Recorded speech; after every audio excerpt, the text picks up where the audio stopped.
पंडिगल्ली व गोकुळनगर येथे ड्रेजन लाईन सुरू करण्याची मागणी.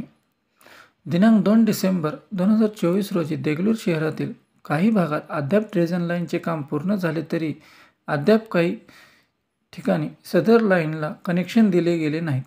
ते लवकरात लवकर देऊन भूमिगत ड्रेजन लाईन सुरू करण्यात यावी, अन्यथा उपोषण करण्यात येईल अशी मागणी शिवसेना उद्धव बाळासाहेब ठाकरे गटाचे उपजिल्हाप्रमुख महेश पाटील व शहर प्रमुख बालाजी मौलगिरे यांनी 2 डिसेंबर रोजी नगरपरिषदेचे मुख्य अधिकारी तथा प्रशासकीय तानाजी चव्हाण यांना निवेदन दिले.